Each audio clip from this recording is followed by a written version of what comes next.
Andrew Marr joins me to talk about this. You'll know he presents tonight with Andrew Marr from 6 p.m. on LBC, Monday to Thursday. Andrew, was he trying to knit jelly there? That's a very good way of putting it. I think the answer is that they're using language very carefully here. I'm told there is a lively conversation going on at the heart of the Labour Party at the moment about doing a sort of bigger, more generous deal with the EU after the election than we've yet heard about. And I think we're beginning to get indications. So it's more like little glints of the jelly at the edge rather than the full pudding at this point. But there are some very, very difficult problems for them. He keeps saying we're not going to go back. And I think what they have to calibrate is how much you can actually get a better trade deal and get growth moving more effectively without actually most voters who voted for Brexit feeling completely lied to and betrayed. That's a tricky bit.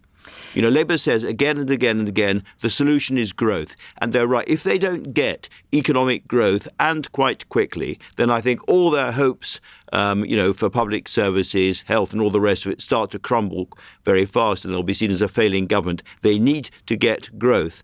Therefore, how much of the barriers between the EU and the UK for trade are they prepared to demolish, and what price are they prepared to pay for that to get the growth?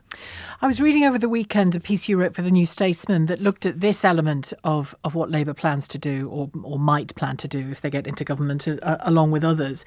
And it's what struck me was there's a lot underneath the surface that we're not quite aware of. And when it comes to closer ties with Europe, you allude to a conversation you had with Guy Verhofstadt back in 2018, I think you said it was, where he talked about almost a kind of unique relationship with Britain that wasn't membership, that wasn't quite the same as the other sort of semi-detached relationships that they had. That's right. Tell us a bit about that.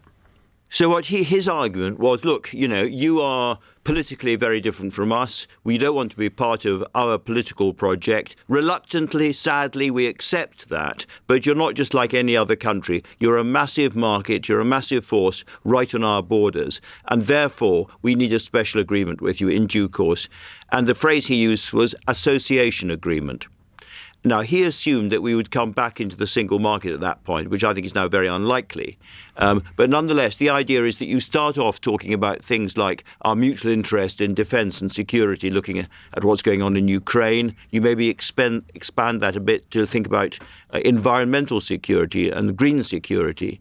And then there's a whole list of things that Keir Starmer, in that clip you just played, was talking about: development, defence, education, business, research, and so on.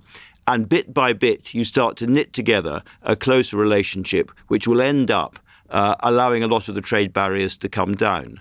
But the problem is you can't do that without, well, there are two things that are huge problems. One is free movement of people, and one is coming under the European Court for some issues when it comes to regulations.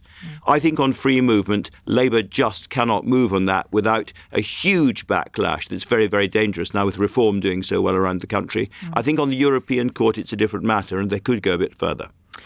Yeah, and you pointed out as well that in the Windsor framework, which I think I've been surprised Rishi Sunak hasn't spoken about that every day of the campaign, because it's one of his few sort of easy wins, isn't it, I suppose, in this campaign. But in the Windsor framework, you mentioned the court there, the European Court. It's already part of the Windsor framework. It is. Is that a kind of model for combinations within that association with the EU that we might see in different policy areas? Well, the original idea, I think, was to look at sort of what they call sectoral deals. So let's say we're just talking about pharmaceuticals. And in pharmaceuticals, you agree that we are going to align with European standards. We're going to come under the European Court, if necessary, just for pharmaceuticals. And you do that deal. And then you do a deal on some kind of agricultural aspect of it as well, maybe. And you do that deal. And you do a series of sectoral deals, which aren't the big, we're going back into the European Union, we're going back into the customs union moment, but allow different bits of industry to kind of work more effectively. And you put them all together, and eventually it feels a bit like being back inside the customs union, at least. Now, whether they can do it stage by stage like that, I rather doubt. I think it's going to be a big, big issue for them. And when people say this election's a bit boring, this election doesn't matter, it really does with things like this. Because if reform is providing the opposition, the number two, in lots and lots of Labour constituencies, then I think Starmer and Rachel Reeves and people around them will think rather differently about how far they can go. And as you said last week when we spoke, even if Reform does not become the second party in the House of Commons, if Nigel Farage wins that Clacton seat, he'll be a noise he'll be a significant noise in that Parliament. I don't think we yet realise, Sheila, quite how different our politics is going to feel after the election, because let's assume that Reform come back with a handful of MPs at most, which I think is likely.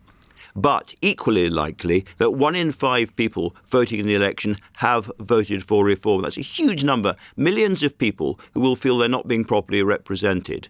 And I think in that situation, the familiar thing of Prime Minister's questions, there's the Leader of the Opposition, there's the Prime Minister, they have a bit of a Barney, and that's how our democracy works. I think we will go beyond that. And I think Farage would have a position in the country where the big broadcasters, looking at the number of people who had backed his programme, could not keep him off, major airwaves. I think he would become, in effect, the leader of the opposition in the country, even if there was a different leader of the opposition in the House of Commons. God, that's interesting. And when people say, as I'm sure they do to you, Andrew, whether it's online or in person, you're giving him a position he hasn't earned, what do you say? Because people get very tetchy when they see, people who don't support him get very tetchy when they see him included in debates on TV or given too much attention, X, Y, Z. How do you respond to that? Well, traditionally, there's been a kind of algorithm the broadcasters have used, which looks at the number of councillors, in the old days, the number of MEPs and the number of MPs, also looks at the number of members of the Scottish Parliament, members of the Welsh Assembly and the Senedd, and so on. And out of that, they come up with a kind of formula, which is this person has got this number of councillors, this number of MPs, and therefore deserves 13% of airtime, whatever it might be. It's a bit of a crazy system, but that's the way it works. I just think, given that under our first past the post system, we may be electing a parliament where millions and millions of people have voted for parties, plural, which are not represented properly in the parliament, I think the broadcasters are going to have to redo those algorithms. And I think the answer to why has he got so much airtime, the answer is so many people have voted for him. It's the short one. And as you say, parties, plural, you could say the same, again, depending on the outcome of the election, you could say the same for the Green Party, you could say the same for the Lib Dems. I think the Lib Dems are going to be a big part of the story on the election night. I think they're going to do quite well. And the number of MPs that they put back to Parliament, the Tories will be watching very, very carefully to ensure they get more MPs at least than the Lib Dems. But two polls, outliers at the moment have even suggested that the Liberal Democrats could be the official opposition in the House of Commons after this election. Well, based on the campaign, it should be more fun. I think you should continue going to fairgrounds and water parks and the like. Let me put a couple of texts to you that have come in while we've been talking, Andrew. Sure. Sue says the majority of people who voted for Brexit now believe it was a mistake. So that excuse from Starmer, the clip we just played, doesn't wash, says Sue. Well, up to a point. I mean, who knows exactly what people thought they were voting for? I think the argument that Labour should be using is very much that this is not about Brexit. This is about Boris Johnson's version of Brexit, the Boris Johnson deal, which hasn't worked. It's not about Brexit. It's not about that basic vote. Don't forget, at the time of the vote, before the vote, we were told by an awful lot of Brexiteers that we would stay inside the single market or the customs union or both. Don't worry. We'll get out of the political nonsense, but we're inside all the rest. Now, that fell away, and Boris Johnson went for a very, very hard-edged form of Brexit. And I think that is the problem. Not Brexit itself, but the form of Brexit deal that we got. And briefly, Stephen says, so by the sounds of it, Labour will take us mainly back into the EU, but with no voice. Well, there's the question. We are not. If we're not going to go back into the EU, we won't have a vote. That's for sure in the political part of the EU. But here's the thought for Stephen. If you see the way Europe is going at the moment. Europe is becoming much more nationalistic, much more Eurosceptic itself right across the continent. And so you may well have a more right-wing politics at the heart of Europe that Britain doesn't, under Keir Starmer, particularly want to be part of. Imagine a deal, therefore, where you could get access to the market and grow your economy as you want, but you didn't have to be entangled with the politics. Wouldn't that be quite a good deal?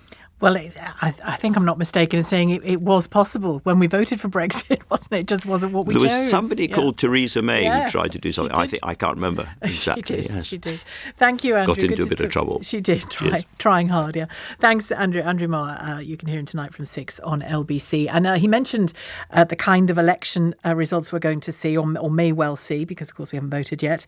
Just to tell you, I haven't spoken about it yet for the first time. Andrew and I, alongside John Sopel and Lewis Goodall, will bring you for 7 hours from 10 p.m. On the day of the election and overnight into the following day, the results coming in, and we will bring them all to you here on LBC Global Player. You can find more details of where else you can view and listen to our election coverage on July the 4th and 5th. You can find plenty of information on the LBC website about that, and I will be tweeting about it too. And between now and then, loads of LBC coverage, loads of newsagents coverage as well. It's 1:16.